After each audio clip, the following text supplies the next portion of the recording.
Hi everyone, welcome back to the Quest podcast. Today my guest is Savannah Dudzik from Illinois Right to Life.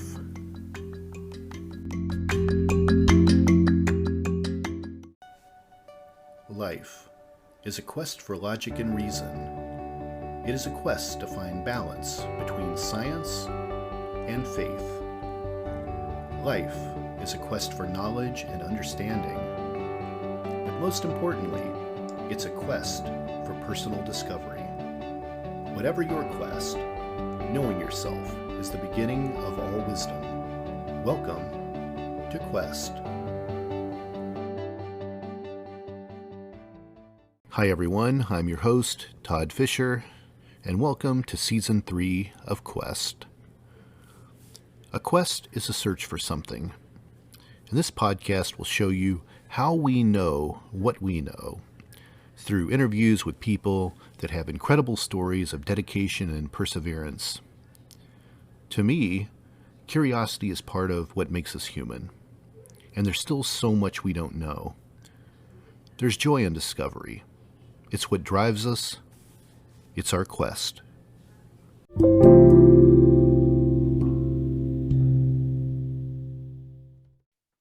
Hi, Savannah. Welcome to the Quest podcast.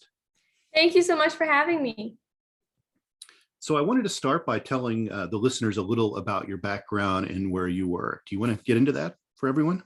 Sure, yeah. So my name is Savannah, and I am the communications assistant at Illinois Right to Life, and I also work as a volunteer pregnancy counselor for Let Them Live. I also do some things on the side. I'm the secretary for Chicago Pro-Life Future, and I'm the youth ambassador for McHenry County Right to Life.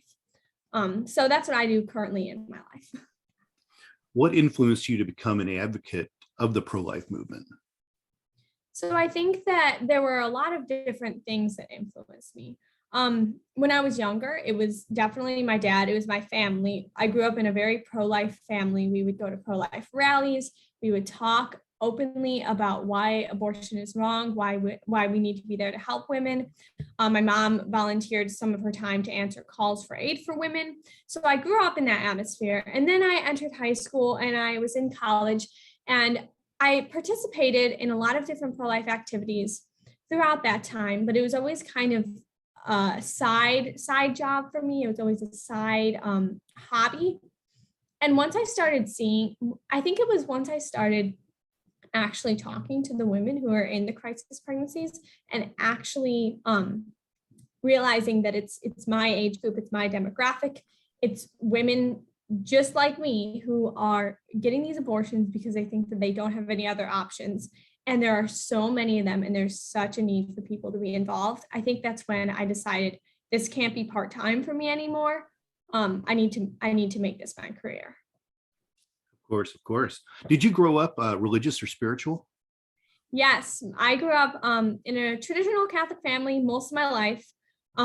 We weren't always I think we were always involved in church, in the Catholic atmosphere, but I took it to be my own, I guess. Once I became an adult, I had a bit of a year of just kind of figuring out, is the Catholic faith where I want to be, or is there something else I should be looking for? And I ultimately found out that yes, indeed, it is the Catholic faith. So I grew up in that way, and then I kind of made it my own as I became an adult. Sure, of course. And you mentioned, people of your age range. So, this is an audio only podcast. So you're in your 20s, right? Yes. Yeah. So I'm actually 20. So I think that I don't remember off the top of my head, but the demographic of women who get the most abortions is in between the ages of, I think, 18 and 23. It might be a little broader. It might be 18 and 25. And when did this kind of kick in with you? Were you a teenager when you started thinking about pro-life? When did this start to actually become a cause for you? Well, like I was kind of saying, it was throughout my whole life, but it became the most important to me, I think, once I became an adult, once I turned 18, and once I started actually having friends who were going through this decision, actually knowing people who were going through this difficult decision, that were, that needed help. That's when I was like, okay, well, somebody needs to do this. And there's a lot of people doing it throughout America, but there's also not as many as should be there.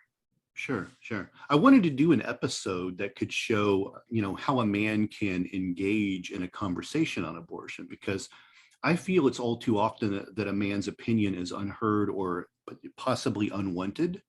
So I wanted to kind of have an open conversation, open dialogue with someone who does support pro-life, and also maybe cover some of the basics of things people don't know in the episode. Yeah, Um, no, I think this is such, when you said you wanted to do this episode, I was very excited because this is such an area that needs help in the pro-life movement. Like this is an area that people kind of don't like to talk about. Maybe they just assume that it's known that, oh yeah, men can have an opinion. Some people, honestly, I think some people think that men shouldn't have an opinion. It's just kind of a topic that's almost glossed over. And I think there's such a need for it. So I guess we'll get more into that. I want to cover the basics for people that may not understand the terminology first. Pro-life, pro-choice. Tell everyone what the definitions of those things are. So it's funny because there's so much confusion with everything, but basically pro-life and there's pro-choice. Pro-choice is synonymous with pro-abortion. In our culture, every day pro-choice is more pro-abortion. So for pro-choice people, they will say that they support a woman's right to choose. This choice that they support is the choice to have an abortion. So being pro-choice means that you're pro-abortion. Whether you're pro-abortion only in some cases, whether you're pro-abortion all through 9 months, you're still pro-abortion in some way. Being pro-life means we respect every human's right to life from conception to natural death. So the pro-life movement in America focuses on babies in the womb, because those are the people who aren't protected in our nation. So these are the people who are being slaughtered every day. There's an average of 2,363 babies killed every day in America. And the pro-life movement in America is mainly focused on giving these babies rights. And just to kind of shape out, the term pro-life, a person that's pro-life will also not support the death penalty for criminals. Is that accurate to say? That is okay. That is a very much contested topic. Typically, it's because, okay, so basically to be pro-life, we technically are pro-life. We're protecting innocent life. So we're protecting the lives of the unborn children who are obviously innocent. They haven't done anything wrong. The death penalty, I will have to say that some people who are pro-life do support the death penalty because they do not think that the person who is given the death penalty is innocent. So there are different sides. It's not, I guess, a asset of being pro-life is you have to be against the death penalty. And what about, would a pro-life person, would they condone the use of lethal force by a police officer or military? Yes, typically, yes. And what about a person that's pro-life? Are they accepting of birth control? That also depends. So that it depends on the person. If just the pro-life movement in general would typically, yes, I believe it depends on the pro-life organization, but because the difference between birth control and abortion is that birth control is not killing anything. Okay, so birth control is what a woman takes before she gets pregnant to prevent a pregnancy. There's not a taking of an innocent life there. So you don't have to be pro-choice to support birth control. You can be pro-life and support birth control because there's no other life. It's the woman's choice. That is the woman's choice. Would that include like a morning after pill? Or is that like in a different? No, so plan B, the morning after pill, that we assume that conception has already taken place. So that would be killing an innocent life. I see. I know these all seem like odd questions to ask, but they are though. Those are the hard questions. It always seems like pro-life and pro-choice seem to exist on a spectrum, or an individual makes up the rules for each one, or whether there was some standard definition for it all. And that's why I'm curious about these things. Yeah, I mean, typically, if you are pro-life, you are for the rights of all innocent life. So whatever that means. So birth control, we don't really take a position on. The death penalty, possibly. But innocent life, no pro-life person is for killing innocent life. That's basically that. Yeah. Now, walk me through this. So is a grim topic, but walk me through what an abortion is and what is the technique to perform it. Okay, so there are a lot of different kinds of abortions. So there's the abortion pill, which is actually 2 pills. So this is in the first trimester. It's in, the early stages. I think it's only supposed to be taken up to 10 weeks, but I've seen recommendations recently for women to take it up to like 12 or 13 weeks. Basically, the woman takes a pill and it kind of deteriorates the insides of her uterus where the baby is growing. So it basically sheds the baby's home. So the baby doesn't have anywhere to grow. So they take this pill and then they take another pill that expels the baby from the body. So this pill, it's called the pill. People think, oh, it's just a form of birth control or something. No, we've had graphic stories of women having to be hospitalized, because basically it induces labor. The second pill does. It induces labor. The women are left alone. They're not in a hospital or anything. Sometimes Planned Parenthood will get them a hotel room to be by themselves, basically going into labor. And if something doesn't work right, if they get infections, there's just so many side effects that are not talked about with the pill. And so this is probably the most common type of abortion. But then there's like 3 other types of abortion. There's late-term abortion, but then there's one right before late-term abortion. It just depends on how far along you are in your pregnancy. Most of them, though, if you look at the videos, there's some really good YouTube videos by Dr. Anthony Levatino, which will go through the specific procedures of each of them. But there's suction abortion. The doctor basically puts a vacuum inside of the woman and suctions out the baby, and they have to make sure that they don't miss any pieces. Otherwise, women will get an infection. There's DNC, there's D&E abortions, which that basically consists of using little clips. They basically cut up the baby inside of the woman's body and then take the baby out. And they do the same thing, in Illinois, abortion is legal all through 9 months. So this can be a fully formed baby that is ripped to pieces inside of the woman's uterus and then taken out. Wow. It's terrible. Wow. Yeah. Is there ever an exception to the pro-life stance that's such maybe a medically necessary reason to abort a child? Mm-hmm.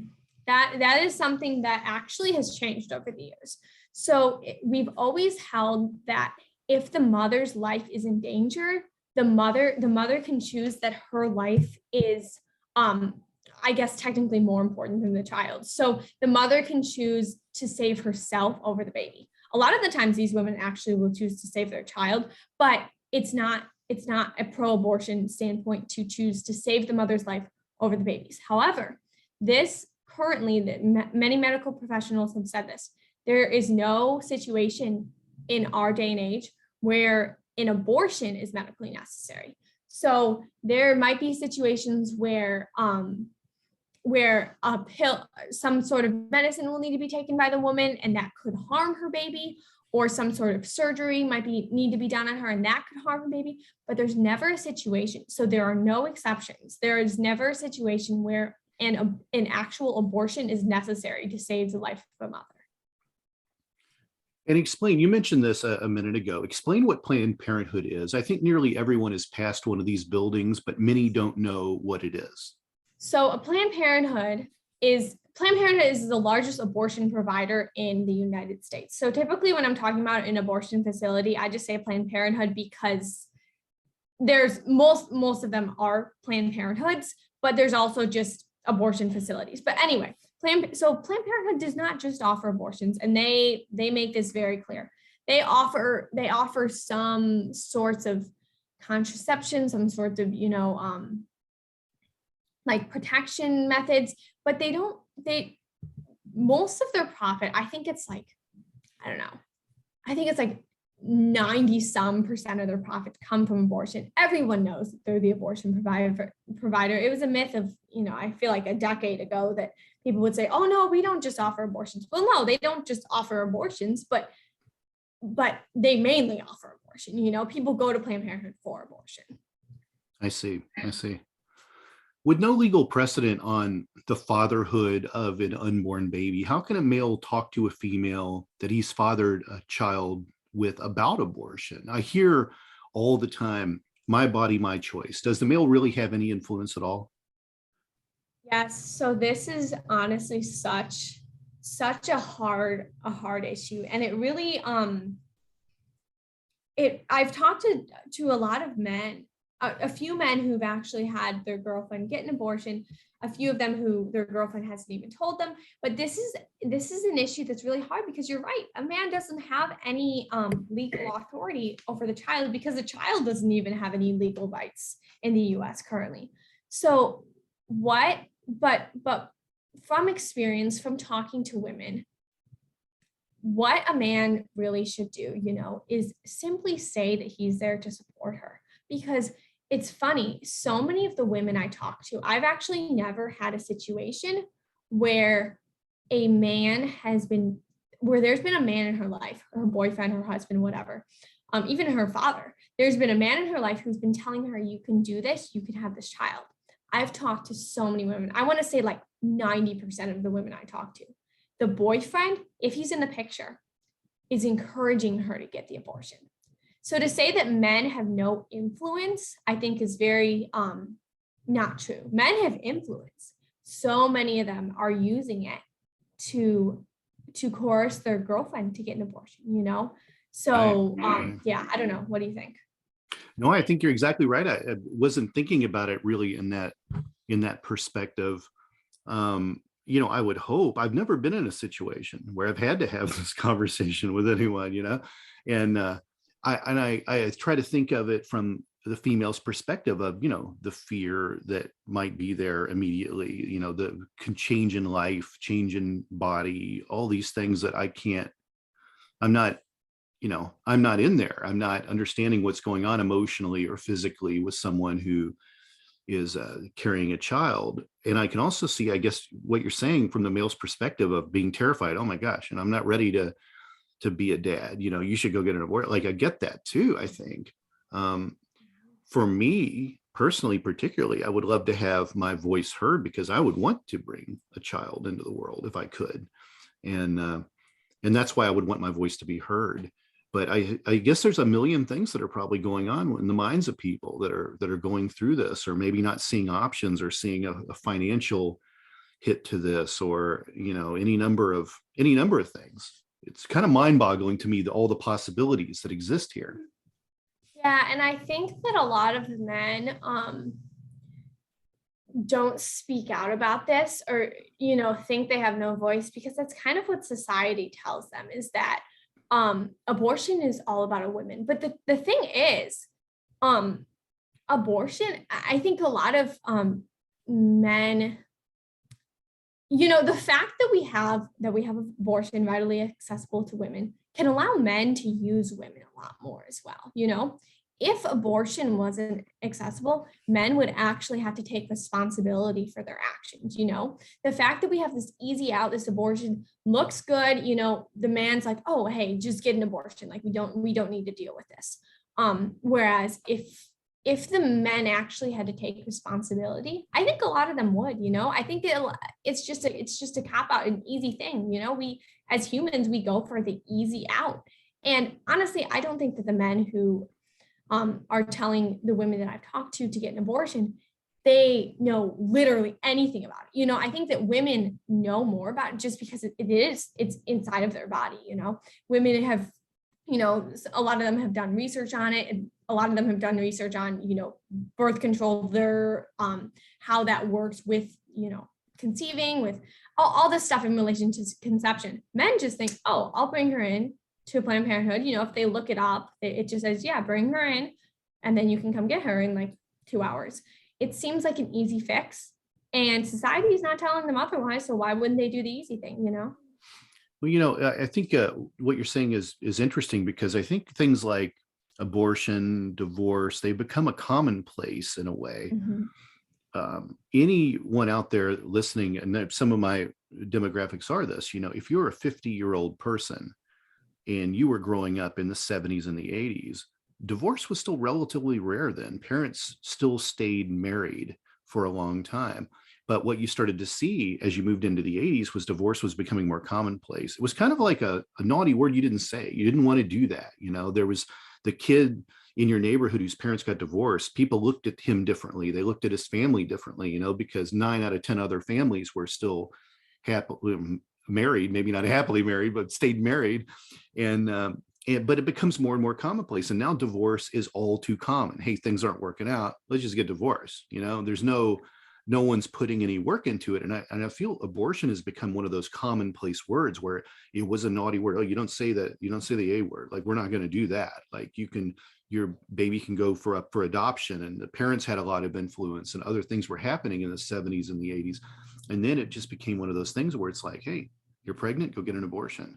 And I don't know if that makes sense, but it is No, sort of, that I 100% think that has a lot to do with it. And I think that, no, go ahead. Well, I was just going to say, once you get it into the lexicon of the world like that, it's just, now it's accepted. Let's just do it. It's hard to pull back on that once that kind of that trigger's been pulled, right? Yeah, no, I think it also, had a lot to do with the whole sexual revolution. Everyone can do whatever they want now, no responsibility for everything. And now, right, it's just commonplace. It's just as commonplace as going to get birth control. It's as commonplace as, going to the doctor for some sort of a procedure. It's just this commonplace thing.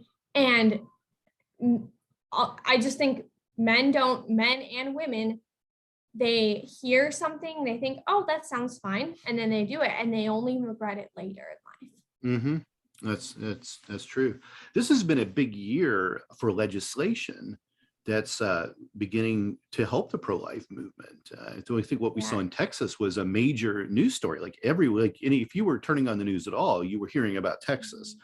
And I think I have to say that the topic of abortion is probably one of the single most difficult things to engage in a conversation on, except for maybe racism.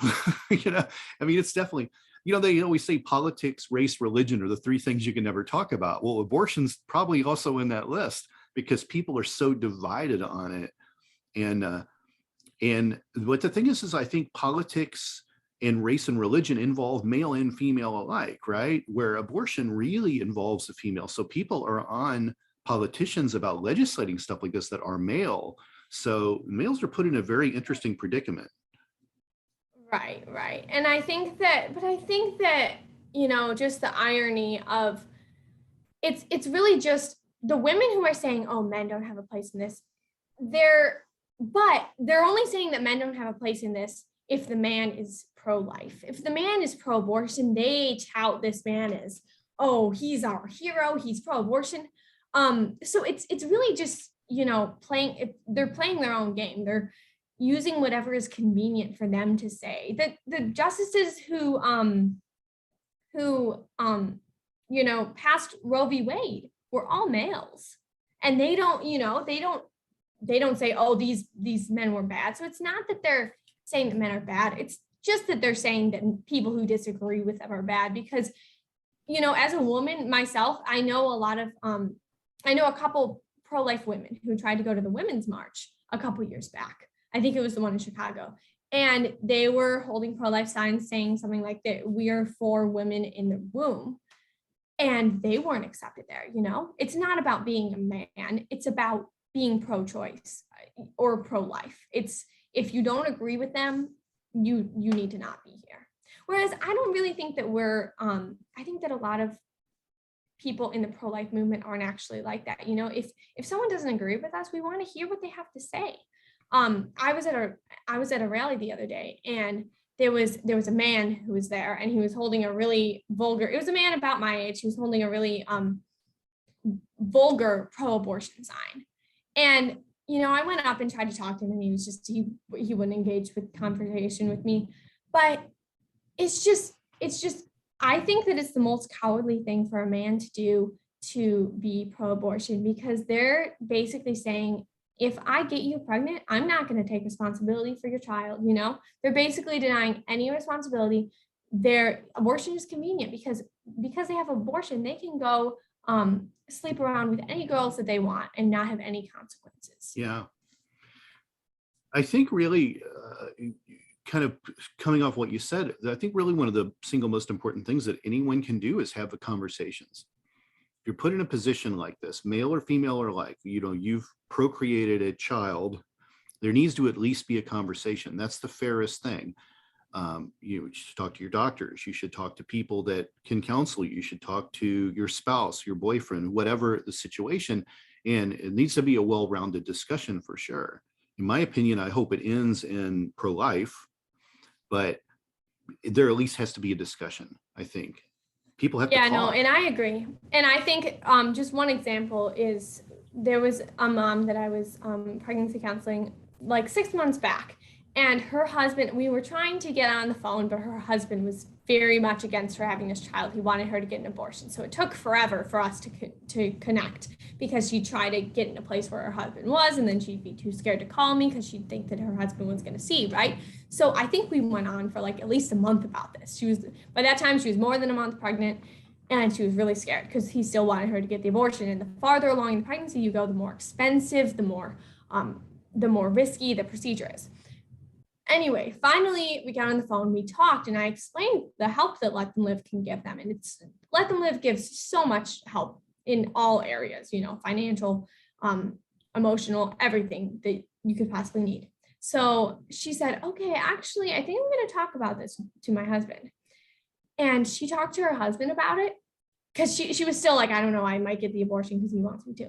She talked to him about it, and he was like 100, it was a 100% 360. He was on board. He was ready to help her. He started taking like these fatherhood classes, all this stuff, just because he found out that there was help. And because he said, we can do this, she said, we can do this, it was his influence. The fact that, like I said before, saying that men have no influence is just not true. The fact that he decided, okay, we can do this now, made her decide we can do this. So that's an example of a brave man, of someone who, was scared. He didn't really know what to do. He just thought abortion is the easiest way. I'm going to tell my wife to do this. Then, his wife found out that there's help. And honestly, the man could have done that himself, but he didn't. So the woman found out that there was help, told him that there was help, and because he was ready to support her, she said, okay, we can do this together. You're at Illinois Right to Life. So I'm at Illinois Right to Life, and I pregnancy counsel with Let Them Live. So I do both of those. And you're in Chicago. Yes. What's your day-to-day like? What do you do with Illinois Right to Life? Yeah. So one of the things I love about Illinois Right to Life is that we do so much different. We do so many different things. We're in so many different aspects of the pro-life movement. So my day-to-day, I'm in communications. So I do a lot of email writing. I do a lot of article writing. I do our podcast, live chat. I talk to, but then also I talk to women who call in and need help. I talk to people. One time my coworker and I were literally on the streets of Chicago, and there was a pregnant woman who needed help, or a woman with a child. She wasn't pregnant. She had a young baby, and we helped her. And then when there's big seasons in legislation, sometimes we have to go down to Springfield and help Illinois Right to Life Action. So it's a lot of, sometimes we work with the press, we get interviews. It's a lot of, my job at Illinois Right to Life is working in communications, a typical office job, communications job, but it's on the pro-life movement. I also do our social media. It's in relation to the pro-life movement. And we also, sometimes we'll have to stop our day because we get a call from a pregnant woman, because we have our Project Love program, which is a grant program that will help them get into. So that's kind of the day-to-day. Sure. In a long explanation. Is there any a political lobbying that happens with organizations like that? So yes, that it's kind of confusing because we're the C3 and we have Illinois Right to Life Action, who's C4. We have Gotcha. 2 lobbyists in Springfield who do that. Those are Full-time nonprofit. lobbyists. Those are nonprofit designations for those. Yeah, people. sorry. C3 means like non-political, non-religious. C4 is political. So our political group, I do communications for them as well. So I work with them pretty closely, but they work down in Springfield lobbying all the time.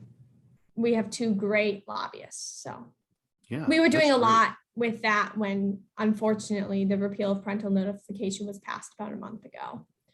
I was down there and got to see, kind of like got to see what was happening and how crazy and like just strange everything was down there. Nobody knew what was going on. Everything was secretive. It's unfortunate, but Illinois is a crazy place to be pro-life in. I bet. Probably pro-gun too, right?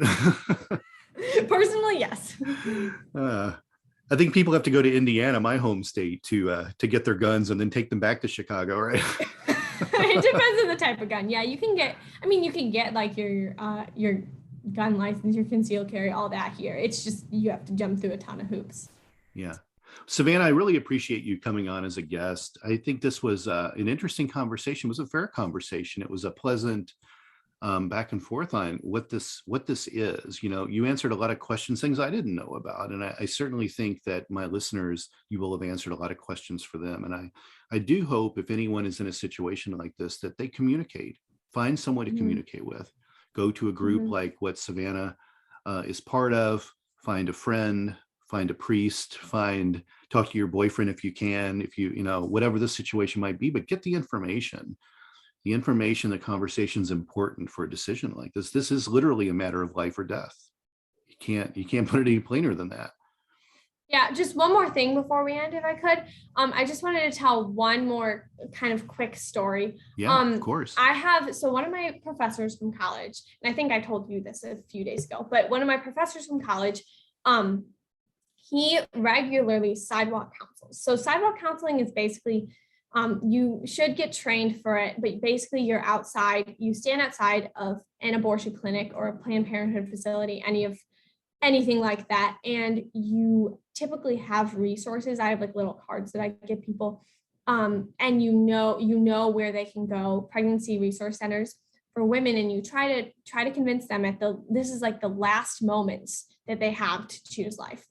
So anyway, my professor has been doing this for years and he gets a ton of slack because he's a man and he's in his 50s or 60s, I think. Actually, no, I think he's younger. But anyway, he's in one of those age ranges and he's been doing this for a while and he gets a lot of slack because he's a man, he's an older man who could be a lot of these girls' fathers. But he says that he honestly has so much success. I feel like he has more success than I do because a lot of these girls going in, they're not these empowered women who have this great life. They're broken and they're looking for someone to help them. So when they see a man outside who is like, hey, I know how to help you. I have these resources. He looks credible, he looks like an intelligent person who will actually be able to give them real help. When they see that, they take the opportunity and they say, okay, tell me what help is there, So I think that it really can't be underestimated the importance of men to be outside of Planned Parenthoods. I have such a hard time. I have a lot of guy friends who are very much pro-life, they'll be outspoken about it. But when it comes to coming to a clinic with me, they won't go because they say, well, we're men, nobody's going to listen to us. No, the girls don't want to hear us. It looks bad for us to be out there. And I think that that's the opposite of the truth. I think that if you're a man and you want a sidewalk counsel, honestly, a lot of the times you might have more success than us women because we're young, we're in the demographic that could be helpful, but these women, a lot of them are just hurt and broken and they need someone who looks like they actually have help. And a lot of the time women want a man figure in their life. And a lot of the times they don't have a good relationship with their father or something or with their boyfriend and they just need somebody there. So I think that that's very important. How can people get involved in a pro-life organization or support that cause in some way? So there are a lot of different ways, but I'll just say, if you go to our website, illinoisrighttolife.org, there's a pop-up and you can sign up for our email list, and you will get everything you need to know there. You'll get news on the local and national level, the best news sources. Our program director his name is Dr. Steve Jacobs. He has a JD, a PhD. He's incredibly intelligent. He writes articles all the time. You'll get ways to get involved. We have our pregnancyhelpfinder.com, which is a way for people to find pregnancy resource centers in their area. We just have a lot of news, a lot of what's going on, how you can get involved. So I think that's the biggest general direct way to get involved, is go to illinoisrighttolife.org. And there's a pop-up and sign up for our email list. I promise they're not spam, because I literally have to write every single one. and there's organizations like this probably virtually in every state.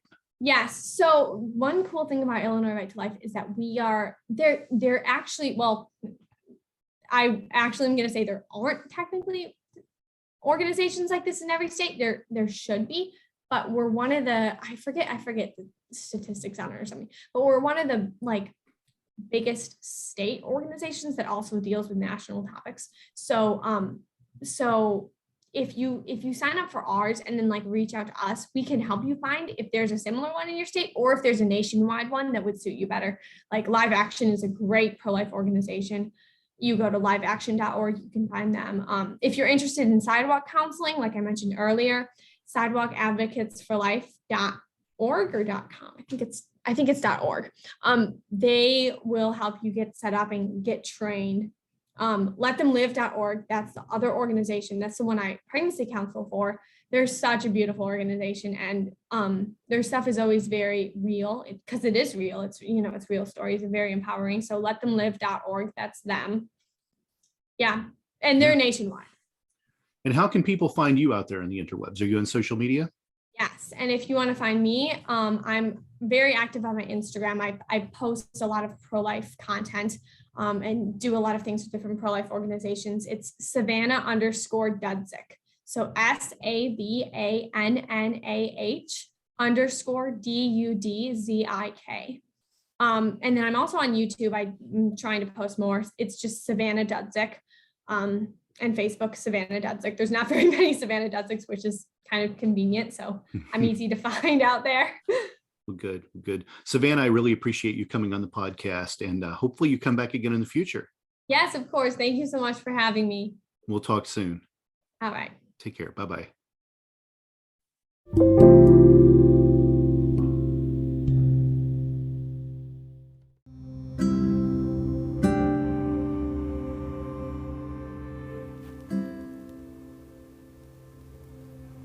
And there you have it, my interview with Savannah Dudzik. I hope you enjoyed it. This is probably one of the most controversial topics that I've had on the Quest podcast. I'm curious what you think about it. Please send any comments or questions you might have to the anchor.fm/Metatomics voicemail, or send me an email at questwithtodd@gmail.com. I'll see you next time.